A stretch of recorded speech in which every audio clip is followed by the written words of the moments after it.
AG2R La Mondiale et Les Échos vous présentent 3 minutes contre les idées reçues. Bonjour et bienvenue dans notre émission AG2R La Mondiale Les Échos consacrée à la protection sociale et patrimoniale. 3 minutes contre les idées reçues. Au programme aujourd'hui, le cumul emploi-retraite. Et pour en parler avec nous, Catherine Pellevé, avocat et médiateur.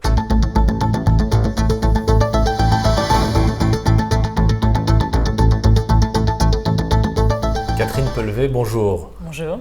Première idée reçue sur le cumul emploi-retraite. Elle veut qu'en tant que dirigeant, on met en place le cumul emploi-retraite en prenant justement sa retraite, en s'arrêtant. Vous voulez dire au moment où on s'arrête? Oui. Non. L'intérêt de faire appel à un conseil pour le dirigeant, c'est justement de pouvoir anticiper son départ à la retraite, et c'est très important de le faire avant de prendre sa retraite, bien entendu. Donc, idée reçue, combattue, faire appel à un expert avocat, notamment un avocat spécialisé dans les questions de patrimoine, d'accompagnement du dirigeant.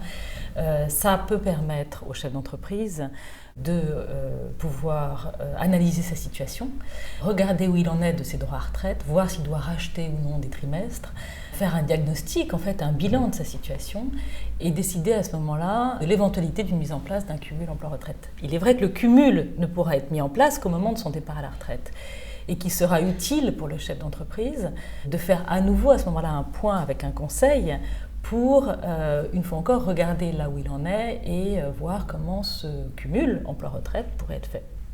Donc le cumul, il intervient bien à la prise de retraite, mais il se prépare, il s'anticipe. C'est exactement ça. Deuxième idée reçue, qui était très très partagée, c'est finalement il y a un cumul emploi-retraite. Alors, oui et non. Donc peut-être que c'est pour ça que l'idée est reçue comme ça. Oui et non. Non, il y a plusieurs modalités en fait de cumul emploi-retraite. Selon d'abord le moment auquel on se place dans le temps, puisque jusqu'à récemment, il y avait deux modalités distinctes de cumul emploi-retraite qui existaient. Et la loi du 20 janvier 2014 a unifié en fait deux régimes préexistants en un seul. Deuxième distinction possible en fonction du niveau où en est le dirigeant d'entreprise lorsqu'il prend sa retraite. C'est-à-dire, est-ce qu'il a, à ce moment-là, rempli les conditions de façon à pouvoir bénéficier d'un régime à taux plein de cumul emploi, ou est-ce qu'il ne remplit pas ces conditions, notamment il n'a pas encore acquis suffisamment de trimestres, ou il n'a pas l'âge légal pour prendre sa retraite, et alors il peut mettre en place un cumul emploi-retraite, mais qui sera à ce moment-là un cumul emploi-retraite progressif ou plafonné, dont les conditions de mise en place seront différentes. Donc là aussi, peut-être faire appel à un expert avocat peut être utile.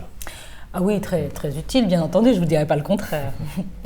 Dernière idée reçue, alors qui trotte dans la tête de beaucoup de salariés et de dirigeants d'entreprise d'ailleurs, c'est que grâce au cumul emploi-retraite, on bonifie sa retraite, on l'optimise.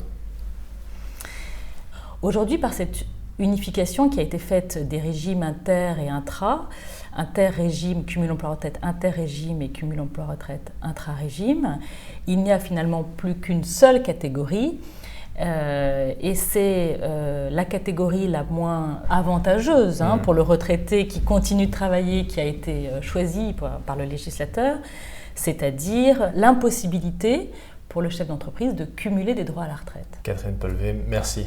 Merci. Et à très bientôt pour une prochaine émission AG2R La Mondiale Les Échos, 3 minutes contre les idées reçues.